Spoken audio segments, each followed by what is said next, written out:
नमस्कार मेरे प्यारे बच्चों, मैं हूं राजीव कुमार। आपको स्वागत करता हूं आपका अपना YouTube channel physics cracker jack में। आइए आज हम स्टार्ट करेंगे एक नया चैप्टर 12th का, जो है ज्योमेट्रिकल ऑप्टिक्स। आपको पता है ज्योमेट्रिकल ऑप्टिक्स जो होता है वो हमारे बोर्ड के साथ साथ आपका जेईई मेन और नीट में भी हेल्पफुल करता है। हर साल एक क्वेश्चन, कम से कम एक क्वेश्चन आना है, इससे ज़्यादा ही क्वेश्चन आता है। तो आइए एक एक करके हम इस पे डिस्कशन करेंगे कि क्या क्या होता है। आज हम लोग सिर्फ इसका इंट्रोडक्शन करेंगे, बाकी हम लोग इसका एक एक करके क्लास हम लोग लेते चलेंगे। आज ज्योमेट्रिकल ऑप्टिक्स, सबसे पहले ऑप्टिक्स क्या होता है। तो अगर हम ऑप्टिक्स के बारे में बात करें, ऑप्टिक्स क्या होता है, तो ध्यान से देखें। इसको कहा जाता है कि it is a study of light. अगर हम लाइट का स्टडी करते हैं तो उसे हम ऑप्टिक्स कहते हैं। It is a study of light known as optics. तो भाई अगर लाइट का स्टडी करना ऑप्टिक्स कहलाता है तो पहले लाइट क्या होता है। तो आइए लाइट पे हम बात कर लेते हैं कि लाइट क्या होता है। तो लाइट जो होता है कि light it is a part of electromagnetic spectrum. It is part of electromagnetic spectrum which is visible to us. इस चीज को थोड़ा सा समझें कि इलेक्ट्रोमैग्नेटिक स्पेक्ट्रम, एक नया टर्म फिर से आ गया कि इलेक्ट्रोमैग्नेटिक स्पेक्ट्रम क्या होता है। तो जब हम इलेक्ट्रोमैग्नेटिक वेव का स्टडी करते हैं तो उसमें इलेक्ट्रोमैग्नेटिक स्पेक्ट्रम बताया जाता है। डिफरेंट तरीके का इलेक्ट्रोमैग्नेटिक वेव होता है, कई अलग अलग तरीके का उसमें समझाया जाता है। उसमें से एक विजुअल रीजन आता है। तो हम सबसे पहले थोड़ा सा इलेक्ट्रोमैग्नेटिक स्पेक्ट्रम के बारे में बता देते हैं ताकि लाइट और भी अच्छे से समझ में आ जाएगा। तो देखिए यहां से आपका हो जाएगा इलेक्ट्रोमैग्नेटिक स्पेक्ट्रम।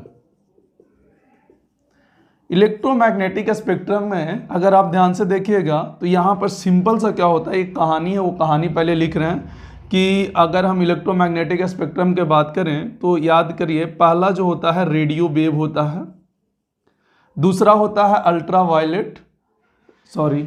रेडियो वेव होता है, दूसरा क्या होता है, माइक्रोवेव होता है। अल्ट्रावायलेट बाजार गए, रेडियो खरीदे, माइक्रोवेव में रह गए। इसके बाद क्या होता है, इंफ्रारे होता है। इंफ्रारे के बाद क्या होता है, चलो देखते हैं, विजुअल रीजन होता है, VIBGYOR। जिनको नहीं समझ में आ रहा होगा हम समझा देंगे, पहले सिंपल सा लिख लीजिए। विजुअल रीजन होता है। अल्ट्रावायलेट रे होता है, UV अल्ट्रावायलेट रे होता है। गामा रे होता है, एक्सरे होता है, एक्सरे। उसके बाद क्या होता है, गामा रे होता है। और लास्ट जो होता है हमारा कौन सा होता है, कॉस्मिक रे होता है। इस चीज को थोड़ा सा समझें। ये इलेक्ट्रोमैग्नेटिक स्पेक्ट्रम का पार्ट है। इतना तरीके का इलेक्ट्रोमैग्नेटिक वेव जनरेट होता है हमारे यहाँ, जिसमें से हमको दिखाई कौन सा देता है, ये वाला देता है, जिसको हम विजुअल रीजन कहते हैं। और इसी को हम विजुअल रीजन का स्टडी करना ही क्या कहलाता है, हमको लाइट कहलाता है। यही बात किया गया था कि लाइट क्या होता है, it is the part of electromagnetic spectrum which is visual to us. तो वो इलेक्ट्रोमैग्नेटिक स्पेक्ट्रम का वो पार्ट जो हमको दिखाई देता है उसी को हम लोग लाइट कहते हैं। और लाइट का स्टडी करना क्या कहलाता है, ऑप्टिक्स कहलाता है।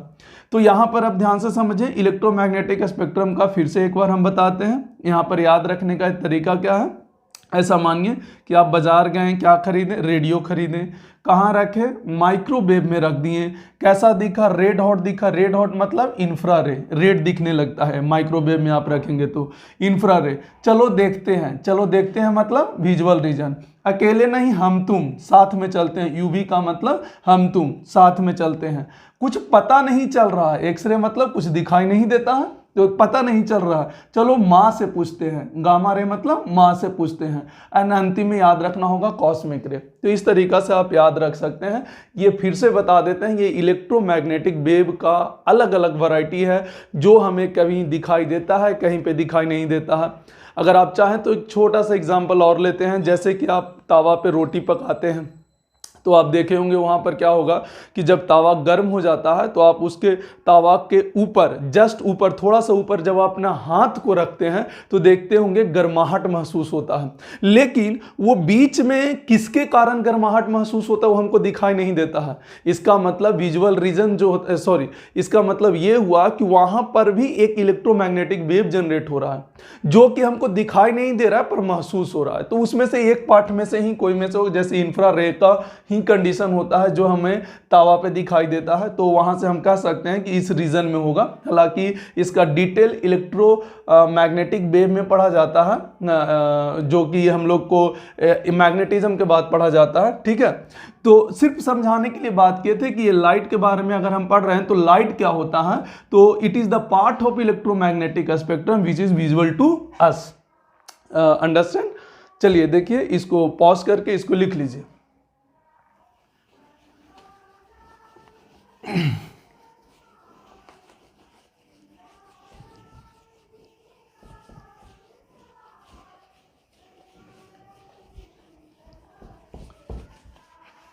चलिए थोड़ा सा बेसिक और इस पे बात करेंगे, हम लाइट से हटके थोड़ा सा बात करें ताकि आपको और भी ढंग से क्लियर हो सके।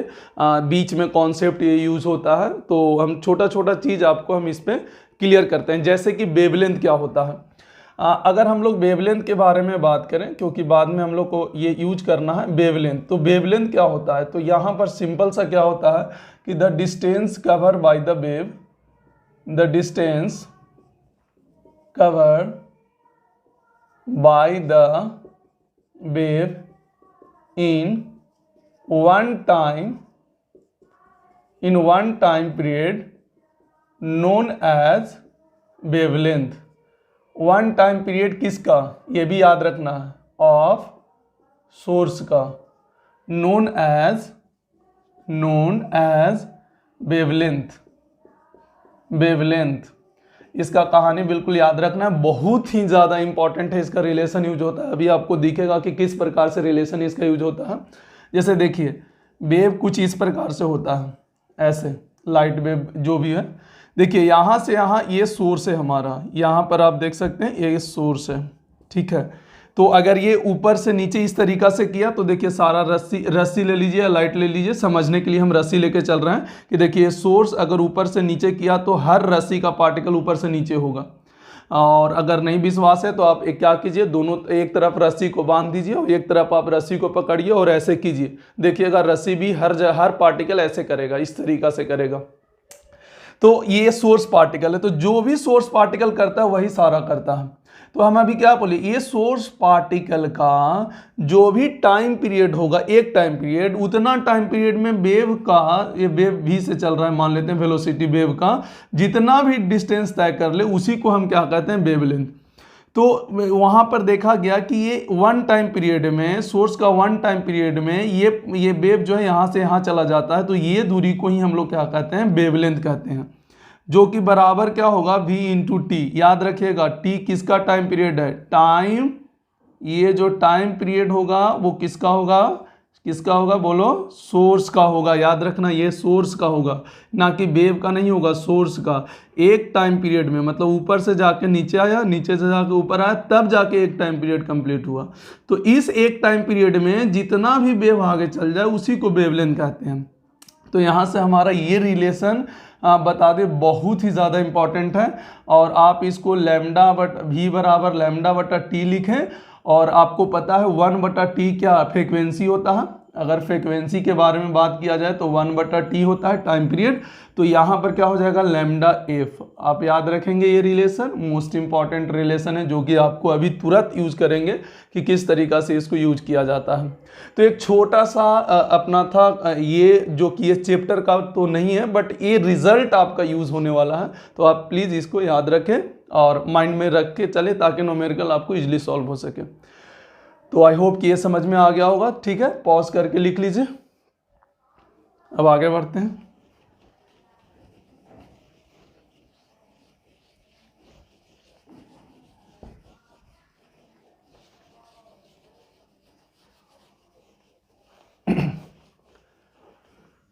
चलिए भैया, हम लोग पढ़ रहे थे लाइट, ठीक है। अब हमने देखा कि लाइट का जो है वो कितना नेचर है, डुअल नेचर है, मतलब दो नेचर बिहेव करता है, दो नेचर बिहेव करता है। थोड़ा सा इसमें भी आ जाते हैं, लाइट कैसा कितना नेचर बिहेव करता है, behaves as a dual nature, जिसमें एक नेचर किसके तरह बिहेव करता है, पार्टिकल का नेचर की तरह बिहेव करता है, और दूसरा किसके तरह बिहेव करता है, वेव नेचर की तरह बिहेव करता है। तो पार्टिकल नेचर में क्या होता है, यहां पर बोला गया कि पार्टिकल नेचर में जो होता है वो light consist a packet of energy. Light जो होता है, ऐसा मान लो ये लाइट आ रहा है, तो ऐसे नहीं माना जाता, लाइट जो है ये एक पैकेट ऑफ एनर्जी की तरह आ रहा है। देखिए इस तरीका से पैकेट ऑफ एनर्जी है, light consist a packet of energy, packet of energy known as photon, known as photon. उस पैकेट को हम लोग क्या कहते हैं, फोटोन कहते हैं। तो लाइट जो ट्रेवल कर रहा है it is a packet of energy के फॉर्म में, इस तरीका से एनर्जी के फॉर्म में रहेगा, ऐसे ऐसे जो लाइट है वो इस तरीका से फॉर्म में रहेगा, और consist a packet of energy known as photon, ये इस तरीका से होता है। अच्छा, ये कहाँ कहाँ हमको दिखाई देता है, जैसे कि हम इसमें पढ़ेंगे पार्टिकल नेचर में, फोटो इलेक्ट्रिक इफेक्ट में। कहाँ पढ़ेंगे, फोटो इलेक्ट्रिक इफेक्ट में पढ़ेंगे, ये जो पार्टिकल नेचर का होगा। अच्छा, वेव नेचर का मतलब, वेव नेचर में होता है, इसमें क्या होता है वेव नेचर में, वेव नेचर में क्या होता है कि लाइट जो होता है लाइट जो होता है ऑसिलेट या फिर इस तरीका से लाइट कंसिस्ट, इसमें क्या होता है थोड़ा सा सिंपल सा समझिए, इसका डिटेल में जानने की जरूरत नहीं। ये इलेक्ट्रिक फील्ड है और ये मैग्नेटिक फील्ड है। तो इसमें क्या होता है कि लाइट इलेक्ट्रिक फील्ड और मैग्नेटिक फील्ड जो है परपेंडिकुलर ऑसिलेट करता है। आपको पता होगा इसमें अगर इलेक्ट्रोमैग्नेटिक वेव पढ़े होंगे या कुछ भी इलेक्ट्रोमैग्नेटिक वेव के बारे में जानते होंगे तो वेव नेचर में देखते होंगे कि इलेक्ट्रिक फील्ड और मैग्नेटिक फील्ड इस तरीका से होता है, और वेव जो होता है इसके परपेंडिकुलर इस तरीका से चलता है, वेव जो होता है इस तरीका से चलता है, वेव का वेलोसिटी, और इलेक्ट्रिक फील्ड और मैग्नेटिक फील्ड, या तो इसको ऐसे कर ले इलेक्ट्रिक फील्ड जो है, या फिर डॉट बना ले, यहाँ पर ज़्यादा अच्छा से समझ में आएगा। इलेक्ट्रिक फील्ड बाहर की ओर और मैग्नेटिक फील्ड ऊपर, ऐसे है, और मैग्नेटिक फील्ड ऊपर देखिए इस तरीका से ऑसिलेट हो रहा है, और वेव कुछ इस प्रकार से हमारा चलता है। तो वेव नेचर में क्या होता है, इलेक्ट्रिक फील्ड और मैग्नेटिक फील्ड आपस में ऑसिलेट करते हैं और इस तरीका से चलता है वेव। तो इस तरह का जो सिचुएशन होता है वो वेव नेचर में होता है, जो कि हम लोग आगे पढ़ेंगे जब हम लोग वेव ऑप्टिक्स पढ़ेंगे, साउंड वेव ये सब पढ़ेंगे, तो उसमें हम लोग क्लियर रूप से अच्छे से पढ़ेंगे। हम लोग को बस दो नेचर होता है, ये बस याद रखें कि एक पार्टिकल नेचर होता है और एक क्या होता है, वेव नेचर होता है। वेव नेचर में इलेक्ट्रिक फील्ड और मैग्नेटिक फील्ड परपेंडिकुलरली ऑसिलेट करता है एंड वेव उसके अकॉर्डिंगली मूव करता है। पार्टिकल नेचर में क्या होता है, light consist a packet of energy known as the photon, photon के फॉर्म में आता है। बस दोनों नेचर याद रखना है, यहाँ पर बेसिक चीजें याद रखना है। अभी हम लोग लाइट पढ़ने वाले हैं, बस सिंपल सा छोटा सा हम लोग इंट्रोडक्शन दे रहे हैं कि इसमें दो नेचर बिहेव करता है, तो दोनों नेचर किस तरीके से बिहेवियर फॉलो करता है। इसको पॉज करके लिख लीजिए।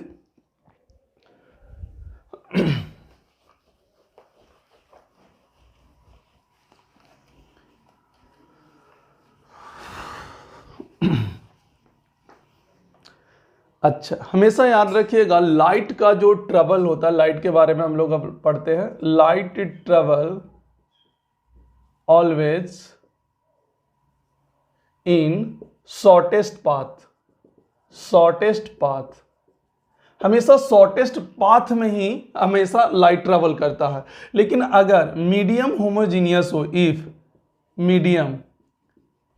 मीडियम अगर होमोजीनियस हो, मतलब एक समान हो, होमोजीनियस हो, then light travel in a straight line.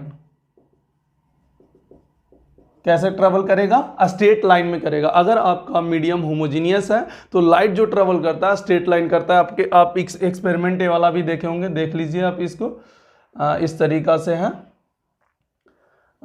ऐसे है। ये कैसे पता चला, जैसे यहाँ पे होल सेम दूरी पर कर लें और एक इस तरीका से कैंडल अपना ले लें, मोमबत्ती, तो आपको पता होगा कि लाइट जो है एकदम बिल्कुल सामने से थोड़ा सा और नीचे कर लेते हैं ताकि क्लियर रूप से समझ में आ सके। यहाँ पे इस तरीका से कैंडल, ठीक है, ऐसे। और यहाँ पर आई बना लें जो कि दिखाई देना चाहिए। तो देखिए ये वाला जो है लाइट जो है एकदम बिल्कुल सामने जाकर यहाँ से आँख पर यहाँ पर दिख जाता है। अब सोचें एक भी होल को अगर आप नीचे कर दीजिएगा तो देखिए ये आँख को ये जो लाइट है वो दिखाई नहीं देगा। इसका मतलब क्या हुआ कि लाइट ऑलवेज ट्रेवल, अगर होमोजीनियस मीडियम है तो light always travel in a straight line, क्योंकि अगर होल आप अगर नीचे कर लेते हैं तो ये दिखाई फिर इस आँख को ये लाइट जो ट्रेवल कर रहा है वो दिखाई हमको नहीं देने लगेगा। तो इस बात को हमेशा ध्यान में रखें कि इस तरीका से लाइट जो है अगर होमोजीनियस मीडियम है, इफ मीडियम जो है is homogeneous then light travel in a straight line. I hope कि ये बात आपको क्लियर हो गया होगा। चलिए ठीक है, तो इसको भी पॉज करके लिख लीजिए। छोटा छोटा पार्ट है, अभी हम लोग स्टार्ट करेंगे बिल्कुल ऑप्टिक्स ढंग से। इसमें जो यूज़ होता है बीच में न्यूमेरिकल बनाने में, तो वो चीज़ हम लोग पहले क्लियर कर ले रहे हैं। ठीक है, चलिए आगे बढ़ते हैं हम लोग। जैसे मान लीजिए अब यहाँ पर क्या हो गया कि एक फिर से एक छोटा सा नोट और उसके बाद हम लोग मेन चैप्टर पे आ जाएंगे, रिफ्लेक्शन पे आ जाएंगे। एक छोटा सा और बस छोटा सा है जो कि ये भी इम्पॉर्टेंट है। जैसे कोई भी अगर आप सरफेस लिए और उस पर लाइट अगर गिरा तो लाइट गिरा तो कुछ रिफ्लैक्ट होता है। ये क्या होता है? रिफ्लैक्ट होता है। ठीक है, रिफ्लैक्ट होता है। और कुछ जो होता है, ध्यान से देखिएगा, कुछ जो होता है अंदर ये रिफ्रैक्ट होता है। रिफ्रैक्ट होता है, क्या होता है?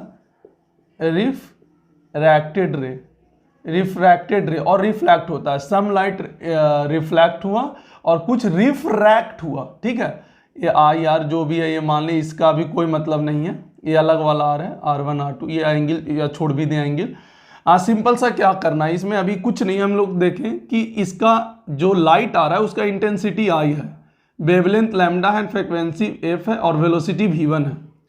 ये मीडियम 1 है और ये मीडियम 2 है। आप 10 क्लास में थोड़ा बहुत पढ़ रखे होंगे, आई होप कि इस बात को समझे। और बाकी तो हम लोग आगे पढ़ेंगे ही, बस एक इंट्रोडक्शन देना चाहते हैं स्टार्टिंग का, फिर उसके बाद हम लोग मेन पॉइंट पर आ जाएंगे। ये मीडियम 1 है और ये मीडियम 2 है।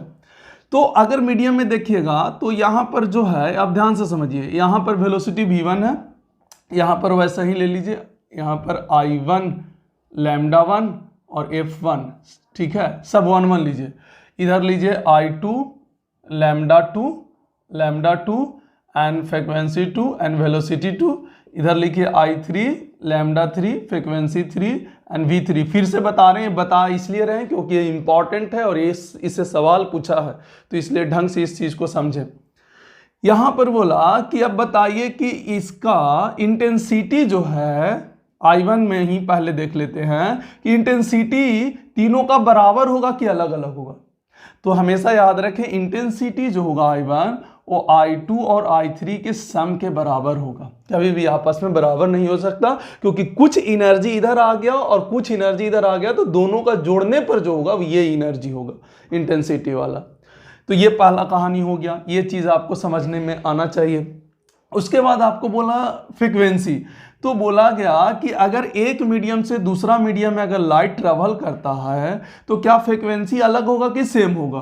तो ध्यान रखें फ्रीक्वेंसी जो है, अगर एक मीडियम से आप दूसरा मीडियम में जा रहे हैं तो फ्रीक्वेंसी आपका सेम होता है। याद रखेंगे फ्रीक्वेंसी आपका क्या होता है? सेम होता है, बिकॉज यहाँ पर जो होता है फ्रीक्वेंसी जो होता है वो डिपेंड्स ऑन द, यहाँ पर याद रखें डिपेंड्स ऑन, यहाँ पे सोर्स पे डिपेंड करता है, सोर्स ऑफ टाइम पीरियड। क्योंकि यहाँ पर क्या होता है, फ्रीक्वेंसी क्या होता है 1/t। अब t क्या होता है? Time period. पर टाइम पीरियड किसका? लाइट का नहीं, हम स्टार्टिंग में बोले थे टाइम पीरियड जो होता है वो किसका होता है? सोर्स का। तो जहां से लाइट आ रहा है अगर वो सोर्स को आप चेंज नहीं करेंगे आपका फ्रीक्वेंसी चेंज नहीं होगा। तो इस बात को हमेशा ध्यान में रखेंगे कि f1 बराबर f3। एंड साथ ही साथ यहाँ पर color is also does not changes because यहाँ पर because it depends on frequency, it depends on frequency. अब इस चीज को समझें कि अब कलर भी चेंज नहीं होगा। क्यों? एक मीडियम से लाइट अगर दूसरा मीडियम में आ रहा तो इसका कलर भी चेंज नहीं होगा। क्यों कलर चेंज नहीं होगा? क्योंकि ये कलर जो है फ्रीक्वेंसी पर डिपेंड करता है। तो जब आपका फ्रीक्वेंसी ही चेंज नहीं होगा तो आपका कलर कहाँ से चेंज होगा? तो यहाँ पर एक और इंपॉर्टेंट पार्ट हो गया कि एक मीडियम से दूसरा मीडियम में जाने में आपका कलर भी चेंज नहीं होता है। ठीक है, इसको पॉज करके लिख लीजिए। अब हम लोग आते हैं वेवलेंथ पर। वेवलेंथ का अगर हम लोग कहानी देखेंगे, एक मीडियम से दूसरे मीडियम में आने में वेवलेंथ का क्या होता है, तो याद कीजिए अभी बोले थे कि वेलोसिटी जो होता है वो क्या होता है, लैम्डा इंटू एफ होता है। तो v by lambda is equal to f. तो देखिए ध्यान से, फ्रिक्वेंसी तो कांस्टेंट है, तो हम यहाँ पर ऐसे कर सकते हैं v1 बाई लैम्डा 1 और v2 बाई लैम्डा 2। तो v1 बटा v2 एंड लैम्डा 1 बटा लैम्डा 2। तो देखिए वेवलेंथ आप निकाल सकते हैं यहाँ से कि अगर एक मीडियम में आपका वेलोसिटी वेवलेंथ दे दे और दूसरा मीडियम में वेवलेंथ दे और वेलोसिटी पूछे, या फिर वेवलेंथ दे वेलोसिटी या वेलोसिटी दे वेवलेंथ पूछे, आप यहाँ से रिलेशन निकाल सकते हैं। और इसमें स्टार मान लीजिएगा, डबल ट्रिपल, ये मोस्ट इंपॉर्टेंट पार्ट है। आप देख सकते हैं प्रीवियस ईयर से कई बार सवाल इससे आपका आ चुका है वेव का कैरेक्टरिस्टिक से। तो ये बेसिक ज्ञान था जो कि लाइट को पढ़ने में, ऑप्टिक्स को पढ़ने में हमको बहुत ही ज़्यादा हेल्पफुल करेगा। आई होप कि इस बात को समझ गए होंगे, और अगर नहीं समझ में आ रहा है तो वापस इसको रिकॉल करें और रिकॉल करके इस चीज़ को आप समझने का प्रयास करें ताकि आपको न्यूमेरिकल बनाने में हेल्पफुल हो। चलिए पॉज करके लिख लीजिए। अब हम लोग स्टार्ट करते हैं रिफ्लेक्शन।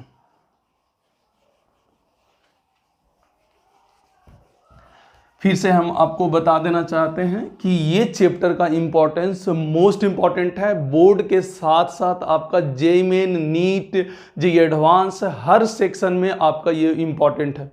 और हम बता दें ये थोड़ा सा लेंदी है, मतलब बड़ा है पर टफ नहीं है। आपको क्वेश्चन, हर क्वेश्चन, अगर आप वीडियो रेगुलर देख रहे हैं इस टाइप का, तो आपको लगेगा कि 90% सवाल जो है आपका यहाँ के लेक्चर से आपका बन जाएगा।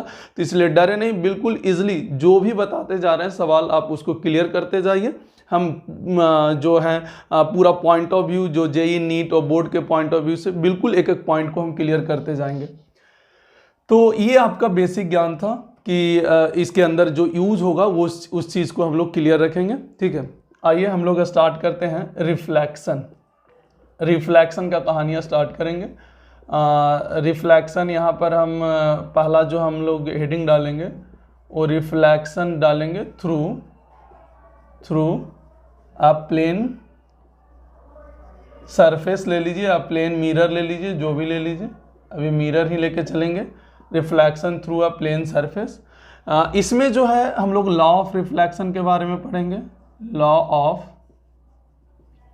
रिफ्लेक्शन के बारे में पढ़ेंगे कि लॉ ऑफ रिफ्लेक्शन क्या होता है। एक एक पॉइंट इसमें प्लेन मिरर में भी बहुत ही ज़्यादा इंपॉर्टेंट क्वेश्चन आता है। आपको दिखेगा कि एक एक करके हम किस तरीक़ा से इस पे पॉइंट को डील करते हैं, किस तरीक़ा से न्यूमेरिकल को इस पे डील किया जा सकता है। तो एक एक करके आप देखिए यहाँ पे ध्यान से। लॉ ऑफ रिफ्लेक्शन में क्या होता है कि जैसे आपका कोई ये मिरर है, यहाँ पर लॉ ऑफ रिफ्लेक्शन, इसमें दो लॉ है। अगर कोई लाइट ऐसे आया, इसको हम लोग क्या कहते हैं, इंसिडेंट रे कहते हैं। और ये हमारा इसका नॉर्मल लाइन होता है, ये हमारा कौन सा लाइन होता है, नॉर्मल लाइन होता है, जो कि ये सरफेस से परपेंडिकुलर होता है। और ये रिफ्लेक्ट करता है, इसको कहते हैं रिफ्लेक्टेड रे कहा जाता है। ये एंगल आई है और ये एंगल आर है, और ये हमारा नॉर्मल लाइन है। एंगल आई को हम क्या कहते हैं, इंसिडेंस एंगल, इंसिडेंस एंगल। और एंगल आर को कहते हैं angle of reflected ray, angle of reflected ray. तो पहला जो लॉ है, लॉ ऑफ रिफ्लेक्शन का पहला जो लॉ है, वो यहाँ पर बोला गया कि एंगल आई बराबर एंगल आर। कहीं भी रिफ्लेक्शन हो आपको यही वैलिड होगा, एंगल आई जो होगा वो एंगल आर के आपका क्या होगा, बराबर होगा। एंगल आई बराबर क्या होगा, एंगल आर होगा। ठीक है, दूसरा क्या होगा, दूसरा लॉ ऑफ रिफ्लेक्शन क्या होता है, इंसिडेंट रे, इंसिडेंट रे, normal line and reflected ray ray lies on the same plane, lies on the same plane. अब इस चीज को समझे, सेम प्लेन का मतलब जैसे कि देखिए ध्यान से, अगर यहाँ सेम प्लेन का मतलब समझाते हैं, जैसे मान लीजिए कि हमारा जो है ऐसे आया लाइट रे इस तरीके से, तो ये हमारा नॉर्मल लाइन है, तो रिफ्लेक्टेड रे ऐसे होना चाहिए। देखिए ध्यान से, यहाँ पर और अच्छे से समझा रहे हैं। देखिए ये हमारा नॉर्मल लाइन है, ये हमारा इंसिडेंट रे है ऐसे, इस सरफेस पे नहीं, सरफेस नीचे है, हमारा जो सरफेस है वो नीचे है, ऐसे गया, ठीक है, नॉर्मल लाइन है, ऐसे रिफ्लेक्ट हुआ। देखिए एक ही प्लेन पे, ये प्लेन जो है हमारा एक प्लेन होना चाहिए, एक प्लेन होना चाहिए, ऐसे नहीं कि ये वाला ऊपर उठ गया, ये ऐसे गया, ये ऊपर उठ गया, ये ऐसे जा रहा है, ऐसे नहीं होना चाहिए। सिंपल सा क्या होना चाहिए, एक प्लेन में होना चाहिए। सिंपल सा क्या होना चाहिए, एक प्लेन, मतलब ये एक प्लेन में है, ऐसे इंसिडेंट हुआ तो ऐसे रिफ्लेक्ट होगा, और ये हमारा क्या होगा, नॉर्मल लाइन होगा। सिंपल से याद रखें। अच्छा, इसको कहा जाता है आई कैप, इंसिडेंट का ये आई कैप क्या होता है बता देते हैं, इसको एन कैप और इसको क्या कह देते हैं, आर कैप कहते हैं। यहां पर आई कैप क्या होता है, इसका नोटेशन देख लें, ये है unit vector along incidence ray, incident ray. R n cap क्या है, ये इधर लिख देते हैं, unit vector along normal line, ये आगे वेक्टर फॉर्म में यूज होगा आपका। एंड यहां से आर कैप क्या है, यूनिट वेक्टर अलोंग, यहां पर आप लिख सकते हैं unit vector along normal reflected ray, reflected ray, ठीक है। तो इसको एक बार अच्छे से देखिए, पॉज करिए और लिखिए, इस पे हम एक एक करके अभी और भी इस पे सवाल करेंगे, मतलब मीन्स और भी थ्योरेटिकल चीज़ें आपको बताएंगे, तो इसको एक बार पॉज करके लिखिए।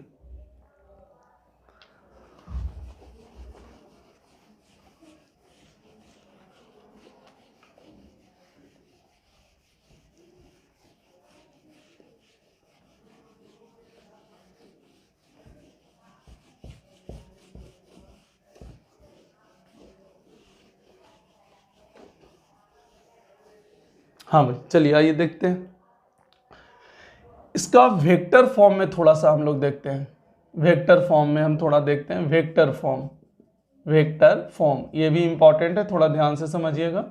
जैसे मान लीजिए कि ये आपका प्लेन मिरर है, और ये आपका ऐसे आया आई कैप, ये गया आर कैप, और ये हमारा है एन कैप, ये हमारा एंगल आई है, ये हमारा एंगल आर है, ठीक है। एक बात बताइए, अगर हम आपसे पूछे कि बताइए आई क्रॉस एन कैप का वैल्यू कितना होगा, या फिर आपको बोले एन क्रॉस आर कैप का वैल्यू कितना होगा, ध्यान से समझिए और इसको बताइए।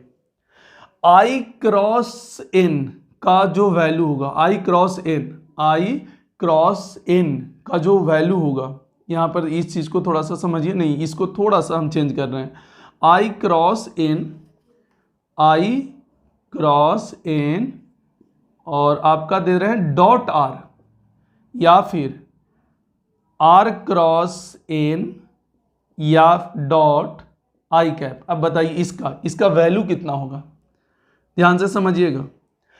तो आप ध्यान से देखें, अगर ये एक ही प्लेन में है, इस चीज को समझिएगा, एक ही प्लेन में है, n cap, i cap, r cap एक ही प्लेन में है, तो सोचिए इस वेक्टर को हम अगर आगे बढ़ाते हैं तो आई क्रॉस एन क्या इधर होगा, क्रॉस प्रोडक्ट से देखिए आई क्रॉस एन, क्या ये आर के परपेंडिकुलर है, आई क्रॉस एन जब निकालेंगे तो क्या ये आर के परपेंडिकुलर है।